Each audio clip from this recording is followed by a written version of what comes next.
Hoje nós estamos falando do Evangelho segundo escreveu Lucas. Passei a semana toda me preparando para falar sobre o livro de Atos dos Apóstolos, porque ali tem muitos relatos edificantes. Mas na última hora o Senhor tocou no meu coração. Se eu vou dar testemunho do relato de Lucas, devo começar do livro que escreveu o Evangelho de Nosso Senhor Jesus Cristo. Lucas também é o autor de Atos dos Apóstolos.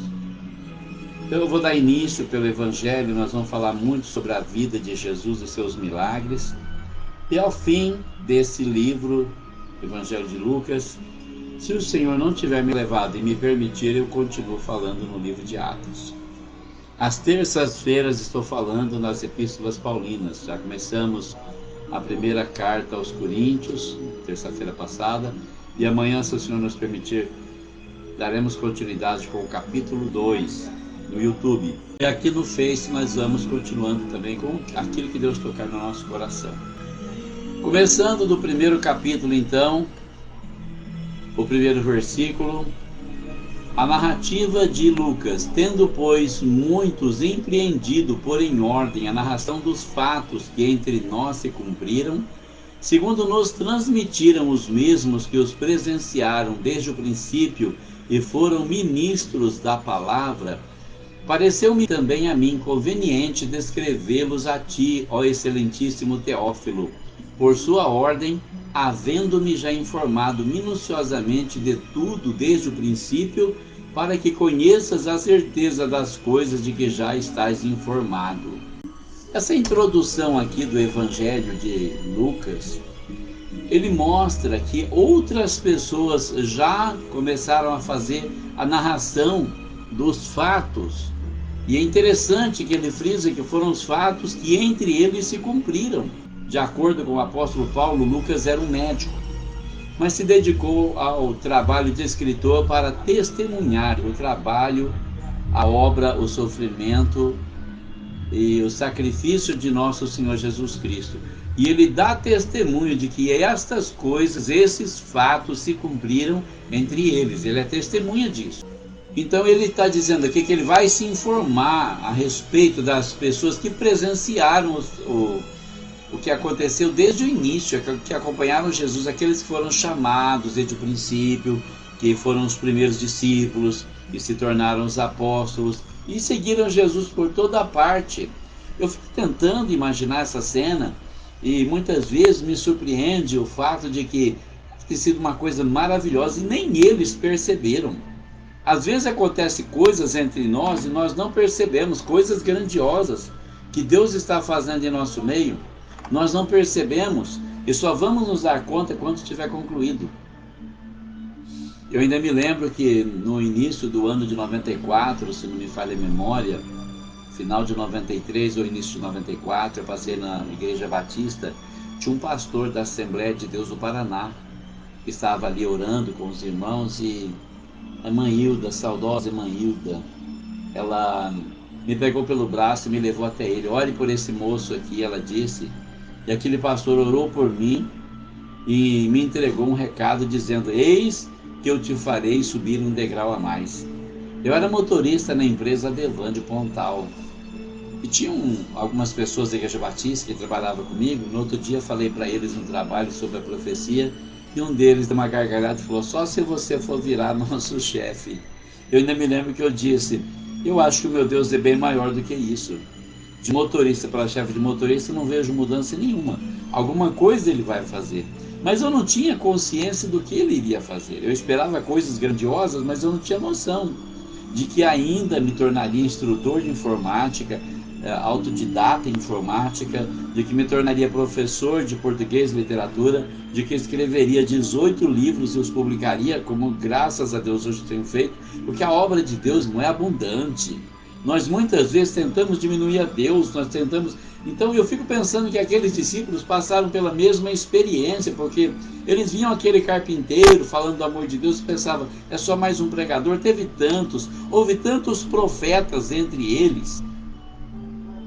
Estava ali apenas mais um, tão simples quanto eles, embora cheio de sabedoria e cheio de autoridade espiritual. Por isso eles o seguiram e ficaram observando tudo que ele fazia. Curava enfermos, expulsava demônios, ressuscitava mortos, dava pernas para os paralíticos e vista aos cegos. E a palavra dele que comovia, que prendia a atenção deles, e eles ficaram ali, muitas vezes naquele mundo de ingenuidade, sem pensar no que estava acontecendo. Estavam diante do Filho de Deus e não tinham noção. Mas Lucas agora registra dizendo, segundo nos transmitiram os mesmos que os presenciaram desde o princípio e foram ministros da palavra. Ou seja, depois que tudo se cumpriu, que Jesus voltou para a glória, então é que caiu a ficha e eles resolveram então fazer o mesmo trabalho que o Senhor fez também, pregando a palavra de Deus, e se tornaram ministros, certamente escolhidos pelo Espírito Santo, porque sem a ajuda dele nós não somos nada. Então ele disse, já que muitos empreenderam por em ordem a narração desses fatos, então eu também achei conveniente escrevê-los, registrar tudo, mandar para você. E interessante que ele endereça para um tal de excelentíssimo Teófilo. Deve ser alguém muito importante, porque você chama de excelência quem é juiz, quem é rei, quem é governador, alguma coisa assim, né? Você trata de excelência, deputado, senador, governador. Então era alguém importante que havia conhecido o Evangelho e queria se informar melhor. E Lucas se preocupou com isso. Olha, vou mandar para você os dados, a narrativa está aqui, está registrado, para você conhecer a certeza das coisas de que você já está informado. Interessante essa boa vontade, esse interesse de informar as pessoas a respeito da verdade. Jesus disse em certa ocasião, conhecereis a verdade e a verdade vos libertará. Mas muitas pessoas não estão preocupadas em propagar a verdade. Muitas pessoas estão preocupadas em chamar a atenção para si mesmo. Elas querem ser grandes, elas se apresentam com carteirinha no bolso, com títulos, e querem ser alguma coisa. Nós não somos nada além de pecadores remidos. É isso que nós somos. É só o que nós somos, e graças a Deus que nós somos remidos pelo sangue de Jesus, porque muitas pessoas estão morrendo todos os dias, indo para o inferno, sem ter o conhecimento que nós temos. E é um privilégio seguir o Senhor, servir o Senhor, andar na presença do Senhor, testemunhar a grandeza do poder da salvação de nosso Senhor, que diz que quer que todos os homens se salvem e cheguem ao conhecimento da verdade. E nós precisamos contribuir para isso, levar essa mensagem, anunciar para as pessoas que elas podem sim ter salvação, nos preocuparmos com as almas que estão perecendo, que estão indo para o inferno para sempre, e nós podemos arrebatar algumas das chamas do inferno. Façamos isso enquanto é tempo, façamos como Lucas. Então Lucas começa mostrando o anúncio do nascimento de João Batista. Ele começa pelo anúncio do anjo, porque ele quer mostrar que havia algo sobrenatural em tudo que aconteceu naqueles dias, e que havia chegado ali a plenitude dos tempos em que as profecias messiânicas haveriam de se cumprir.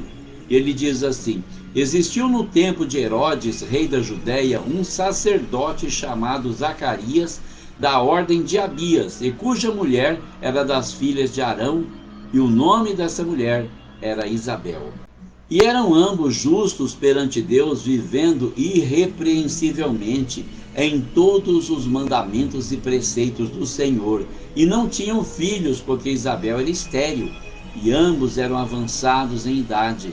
E aconteceu que, exercendo ele o sacerdócio diante de Deus na ordem da sua turma, segundo o costume sacerdotal, coube-lhe em sorte entrar no templo do Senhor para oferecer o incenso. E toda a multidão do povo estava fora, orando a hora do incenso. Então um anjo do Senhor lhe apareceu, posto em pé à direita do altar do incenso. E Zacarias, vendo-o, turbou-se e caiu temor sobre ele. Mas o anjo lhe disse: Zacarias, não temas, porque a tua oração foi ouvida, e Isabel, tua mulher, dará à luz um filho, e lhe porás o nome de João. e terás prazer e alegria, e muitos se alegrarão no seu nascimento, porque será grande diante do Senhor, e não beberá vinho nem bebida forte, e será cheio do Espírito Santo, já desde o ventre de sua mãe. E converterá muitos dos filhos de Israel ao Senhor seu Deus, e irá diante dele no espírito e virtude de Elias, para converter o coração dos pais aos filhos e os rebeldes à prudência dos justos, com o fim de preparar ao Senhor um povo bem disposto. Que mensagem linda que o anjo entregou, não é? Então, o que Lucas começa a narrar aqui, primeiro ele situa, faz o contexto histórico. Foi no tempo de Herodes, o Herodes que era o rei da Judéia, que é aquele Herodes que mandou matar aquelas criancinhas, aquele Herodes cruel, psicopata. Vamos falar mais sobre ele depois do nascimento de Jesus. Mas é o mesmo Herodes que governava a Judéia quando Jesus nasceu. Então, no tempo desse rei Herodes, esse sacerdote chamado Zacarias e sua mulher, eles eram fiéis a Deus em tudo. Eles obedeciam os mandamentos, os preceitos, eles não deixavam passar nada, eram irrepreensíveis. O que significa essa palavra? Significa que é uma pessoa que não se tem motivo para repreender. Fazem tudo certo, não dão motivo para nada. Mas eles não tinham filhos, porque Isabel era estéril. Então, observa a situação desse casal abençoado, como eles viviam nessas condições aí e não tinham filhos. E tudo que um casal podia querer naquela época era ter filhos, porque corria entre o povo judeu aquele provérbio que a mulher que não tinha filhos, que ela era amaldiçoada.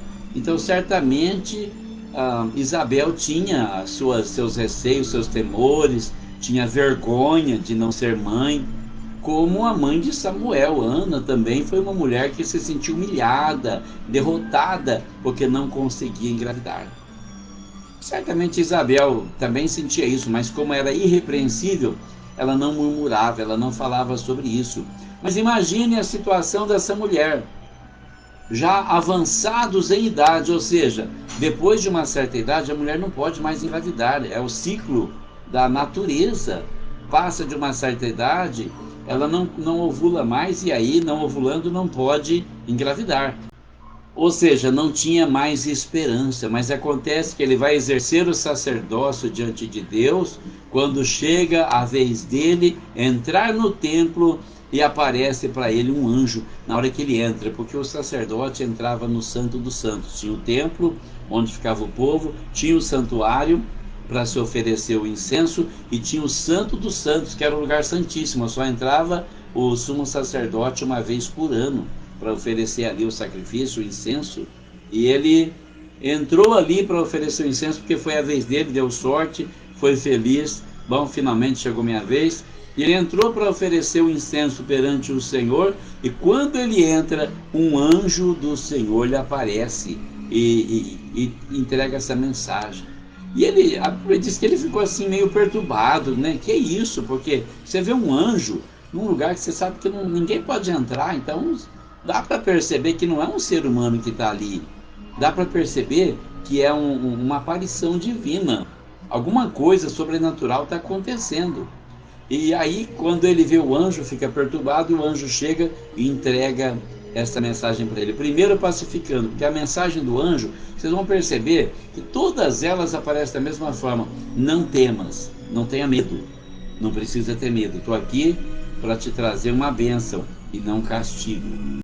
Então ele diz, olha, por que você não precisa temer? Porque a sua oração foi ouvida, Deus atendeu a sua oração, e a sua mulher, Isabel, vai ter um filho. Mas você tem que pôr nome nele de João. Que era costume pôr nome nos filhos, o nome do pai. Era uma forma de perpetuar o nome do pai, o pai não ser esquecido. Então, certamente, se o anjo não instruir, ele ia colocar o nome no filho de Zacarias.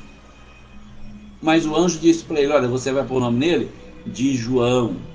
O nome dele vai ser João, porque Deus tem uma obra na vida dele. É interessante como o Senhor muitas vezes nos revela isso. Ele revela coisas que vai acontecer. No ano de 85, eu nem sonhava com o que Deus tinha para fazer na minha vida. Eu ainda trabalhava na roça. E eu me tornei servente de pedreiro naquele ano, porque eu saí da usina. e eu fui na casa da irmã Hilda, e lá ela tinha recebido algumas visitas. Entre elas estava a irmã Lourdes, esposa do pastor Santana, e na oração Deus usou ela para me entregar uma mensagem sobre o que ele ia fazer na minha vida, que já se cumpriu. Tudo que foi falado naquela manhã já se cumpriu. Mas ela disse uma coisa também que eu estou esperando ainda o cumprimento, eu sei que vai acontecer. Ela disse: aquela pequena que tu tens ensinado, eu a usarei numa grande obra. A pequena cresceu, se rebelou, hoje faz o que dá na cabeça, acha que tem razão, acha que pode fazer o que quiser, mas eu digo sempre para ela: tentar barrar Deus é como tentar barrar uma locomotiva, ele vai te arrebentar. Se a pessoa quiser ouvir, muito bem, se não quiser ouvir, vai arrebentar, porque ele vai fazer o que ele falou que ia fazer. Irmão, ninguém impede a obra de Deus na vida de alguém. E eu observo aqui a mensagem do anjo para Zacarias, e eu percebo que é basicamente a mesma coisa. Ele disse para Zacarias que João Batista seria uma pessoa muito usada por Deus. O Senhor disse para mim que ia usar minha filha mais velha, Diana, e ele vai usar ela. Se ela se entregar de coração para ele, bem. Se ela dificultar, ele vai arrebentar ela. Eu não sei como ela vai chegar na presença de Deus, mas eu sei que a palavra de Deus não volta vazia. O que ele disse que ia fazer, ele vai fazer. E o anjo disse para ele: olha, esse rapaz, o João, ele vai converter muitos dos filhos de Israel ao Senhor seu Deus. E ele vai adiante dele. Adiante dele quem? Adiante de Deus, adiante do Filho de Deus, no espírito e na virtude de Elias. Onde muita gente fala: ah, o João Batista era Elias reencarnado. Os espíritas falam isso, né? Uma amiga minha falou isso para mim outro dia. Ela é espírita e a gente estava falando sobre espiritismo e eu falando do evangelho. E ela disse assim: mas João Batista era Elias reencarnado. Eu falei: você conhece a Bíblia? Ela disse: conheço. Eu falei: então você sabe que não pode ser Elias reencarnado. Ela falou: por quê? Eu disse: porque Elias não morreu. Elias foi arrebatado de corpo e alma para o céu. A Bíblia diz claramente lá no primeiro livro de Reis que ia Elias e Eliseu caminhando na margem do Jordão, e desceu uma carruagem de fogo do céu e separou os dois, e veio um redemoinho e levou Elias para o céu. Eu disse para ela: como que Elias ia fazer? Abandonar o corpo dele no céu para vir aqui tomar outro corpo? Então você percebe que há uma contradição. Na palavra de Deus não tem contradição, irmão.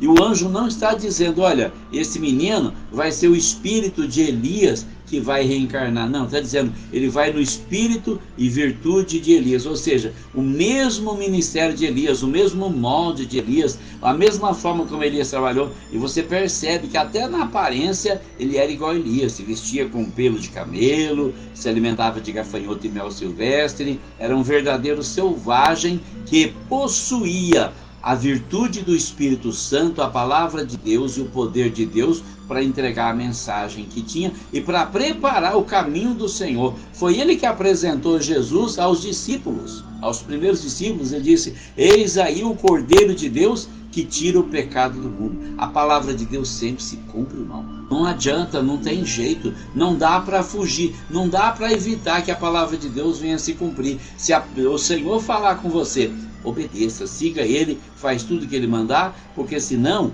você vai pagar um preço muito caro.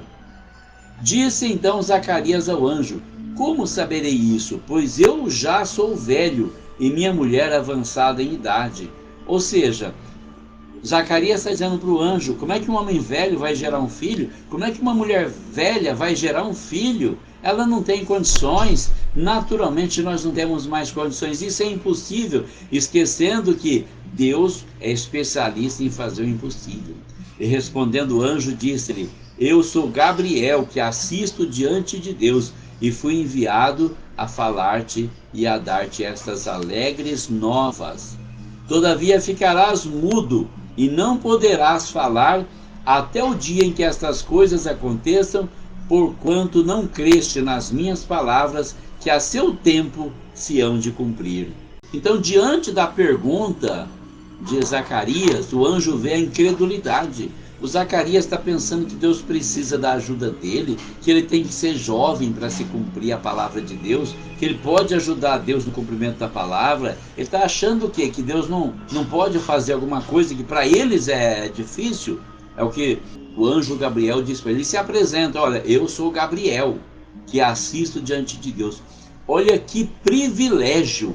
Gabriel, um daqueles que assiste diante de Deus, ou seja, aqueles que permanecem na presença do Senhor, diante do trono do Rei do Universo, e que é enviado a entregar uma mensagem. É um grande privilégio para Zacarias estar recebendo essa mensagem. Ele diz assim: ó, eu fui enviado a falar-te e a dar-te estas alegres novas.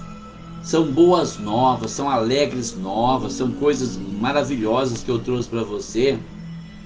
Mas já que você não acredita, está duvidando da palavra de Deus, então você vai ficar mudo até o dia que estas coisas se cumprirem. Você vai ficar mudo. Agora nota uma coisa, irmão. O anjo não está ameaçando ele porque duvidou do anjo. Está mostrando para ele que ele vai ser punido porque ele duvidou da palavra de Deus e do poder de Deus de cumprir essa palavra. É diferente de alguns profetas que falam: se você não crer nesse vaso, eu vou te pôr numa cama e vou te provar que eu sou Deus. Aí é o vaso que quer aparecer, irmão. Não é o vaso que aparece, não é um anjo, é a palavra de Deus. Você não pode duvidar, é da palavra de Deus. Mas do homem você pode duvidar, sim. Você deve duvidar, sim. Você precisa pôr à prova se é de Deus realmente ou se não é, porque só Deus merece a nossa confiança. O homem é mentiroso. Nós não podemos crer no homem, não podemos confiar no homem. Então o anjo dá a sentença para ele: você vai ficar mudo até essas coisas acontecer, porque você não creu nas palavras de Deus que eu te trouxe. Porque essas coisas, no tempo certo, elas hão de se cumprir. E o povo estava esperando a Zacarias e maravilhava-se de que tanto se demorasse no templo. E saindo ele, não lhes podia falar, e entenderam que tivera alguma visão no templo. E falava por acenos e ficou mudo. E sucedeu que, terminados os dias de seu ministério, voltou para sua casa. E depois daqueles dias, Isabel, sua mulher, concebeu, e por 5 meses se ocultou, dizendo: assim me fez o Senhor nos dias em que atentou em mim para destruir o meu opróbrio entre os homens. Oh, glória a Deus, que coisa maravilhosa, né? Então, a primeira coisa, assim que o anjo falou, já aconteceu. Ele já ficou mudo, ele não conseguiu mais articular nenhuma palavra. Então ele saía tentando falar, não conseguia, não saía nada, ele fazia gestos. E o povo percebeu que ele estava mudo. Por que ele ficou mudo? Aí ele deve ter tido alguma visão de anjo lá dentro do altar, no Santo dos Santos. E quando acabou o ministério dele ali no templo em Jerusalém, ele voltou para a casa dele. E depois disso a mulher dele então ficou grávida. E ficou 5 meses pensando: será que é verdade? Não, vou esperar mais um pouco. E aí por fim ela disse esse cântico de vitória: assim me fez o Senhor nos dias em que atentou em mim para destruir o meu opróbrio entre os homens. Ou seja, no dia em que Deus me deu atenção para acabar com a minha vergonha de não conseguir ser mãe. Que coisa gloriosa, né? Muitas vezes o que falta é isso. Muitas vezes falta que nós possamos realmente confiar em Deus, porque Ele vai fazer aquilo que Ele prometeu, aquilo que Ele cumpriu. Ele vai fazer, irmão. O que nós precisamos é crer em Deus. Nós precisamos confiar em Deus, saber que o Senhor, Ele tem poder para fazer tudo muito mais abundante daquilo que nós pedimos ou pensamos. Que nós não temos que duvidar, não temos motivo para isso. Nós temos motivo sim para crer por tudo que o Senhor já fez na vida de um, na vida de outro, que Ele pode fazer na nossa vida, que Ele vai fazer na nossa vida. Enquanto estas coisas se cumpriam, acontece também o anúncio do nascimento de nosso Senhor Jesus Cristo. E no 6º mês, o 6º mês da gravidez de Isabel, foi o anjo Gabriel enviado por Deus a uma cidade da Galiléia chamada Nazaré, a uma virgem desposada com um varão cujo nome era José, da casa de Davi, e o nome da virgem era Maria. Então nós notamos isso, foram 5 meses de gravidez de Isabel, mas quando se completou o 6º mês, o anjo Gabriel desceu do céu outra vez e foi lá para a cidade de Nazaré, na Galileia, na aldeia da Galileia, foi para uma virgem. Essa virgem, ela estava desposada, ou seja, estava prometida, estava noiva de um homem chamado José, que era descendente de Davi. Ele era descendente direto do rei Davi. Como a promessa dizia que o Cristo viria do rei Davi, era necessário que ele viesse da descendência de Davi. E o nome da virgem era Maria. Por que ele recita isso? 2 vezes no mesmo versículo. Há uma virgem desposada com um varão, e o nome da virgem era Maria. Porque eles estavam apenas noivos e não tinha nenhum tipo de relacionamento íntimo, que só aconteceria após o casamento. Uma coisa que está saindo da moda hoje, que precisa acabar. Nós precisamos voltar. Nós precisamos honrar o matrimônio, honrar o casamento, para que Deus possa continuar nos usando como usava as pessoas daquele tempo.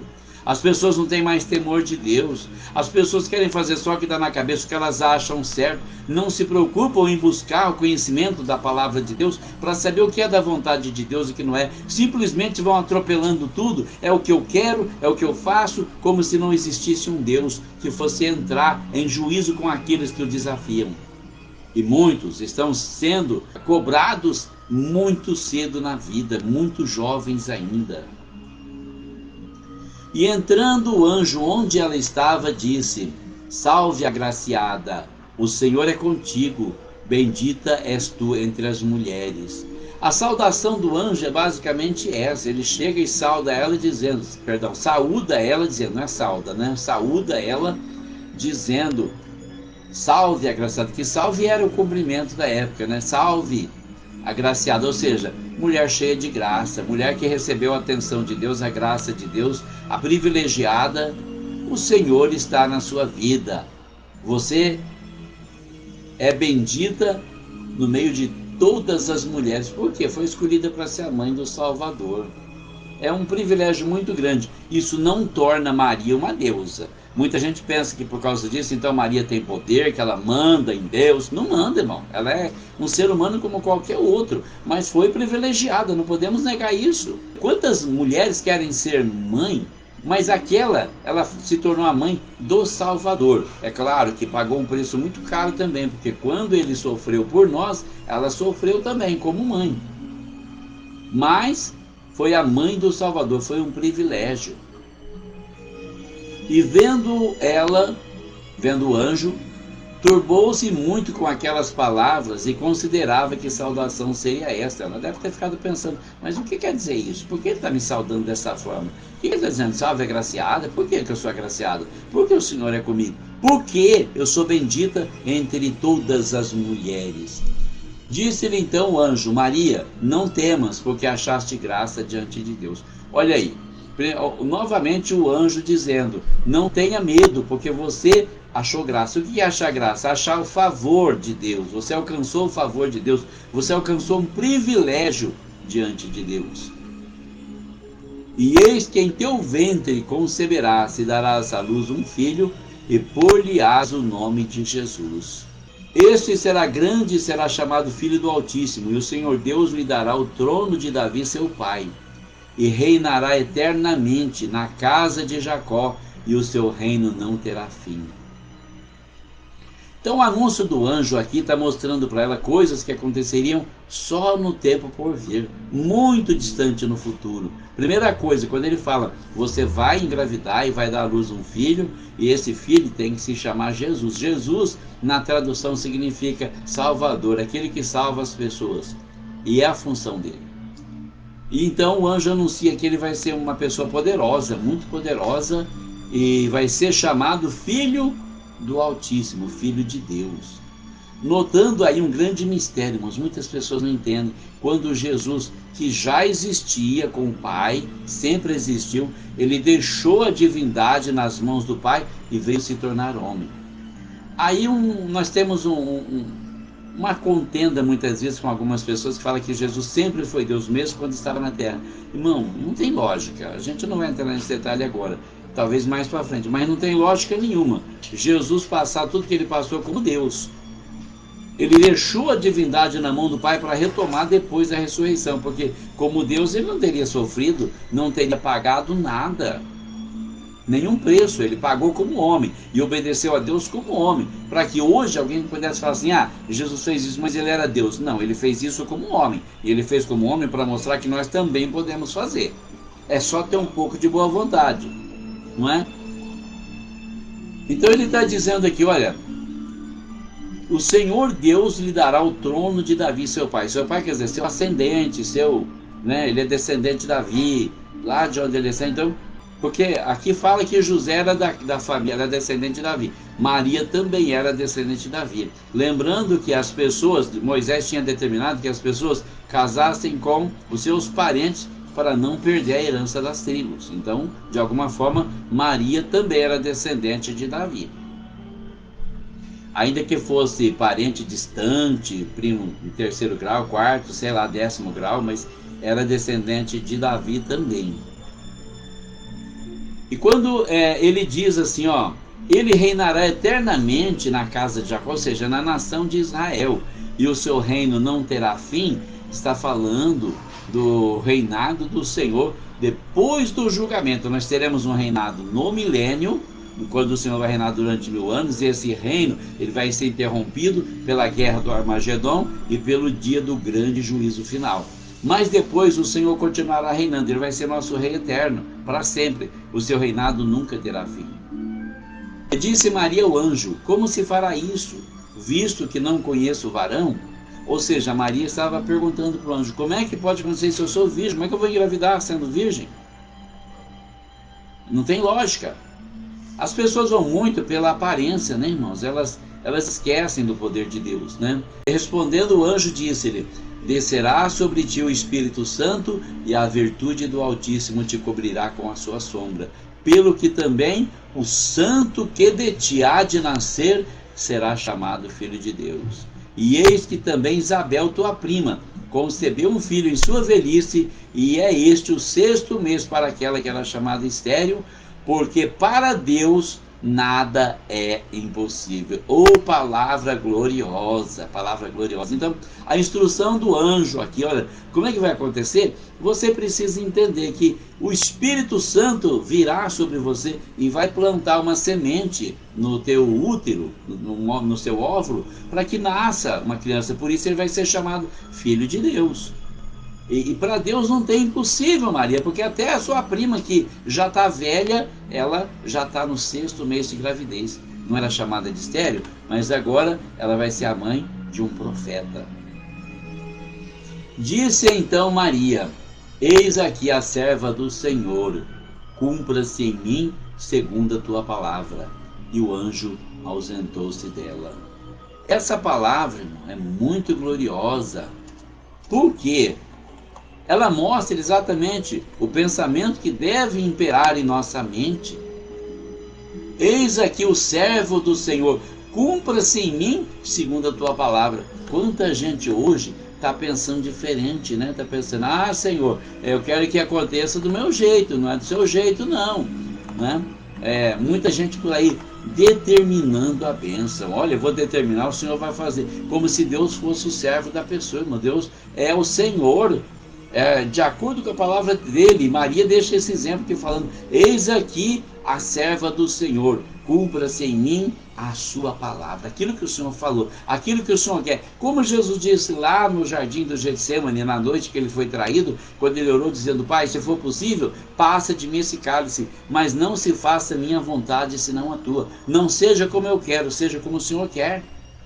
E nós precisamos aprender a nos render à vontade de Deus. Nós precisamos entender que a vontade de Deus é importante, que ela se cumpra em nossa vida, para que nós sejamos servos, ao menos servos inúteis, né? Porque Jesus disse: quando vocês fizerem todas essas coisas que eu lhes disse, então dizei: somos servos inúteis, porque fizemos somente aquilo que nos foi ordenado a fazer. Servos inúteis, ao menos servos inúteis, irmãos. Eu quero ser pelo menos um servo inútil que cumpre a palavra do Senhor, melhor do que aqueles que se consideram poderosos, mas não estão querendo cumprir a vontade de Deus, estão determinando que o Senhor faça as coisas do jeito que eles acham melhor. Nós precisamos ter muito cuidado com isso. Nosso ego muitas vezes nos trai, nos leva por caminhos em que podemos perder a bênção. E é um privilégio estar na presença de Deus. Enquanto muitas pessoas seguem o mundo enganados, nós estamos ainda na presença do Senhor e precisamos continuar aqui até o fim. Continue orando pelo Brasil, continue orando pela nossa nação, para Deus derrubar esse dragão vermelho, para nos trazer paz e liberdade e também prosperidade. Deus abençoe você, Deus abençoe a sua família, Deus abençoe o Brasil. Um forte abraço e fiquem com Deus.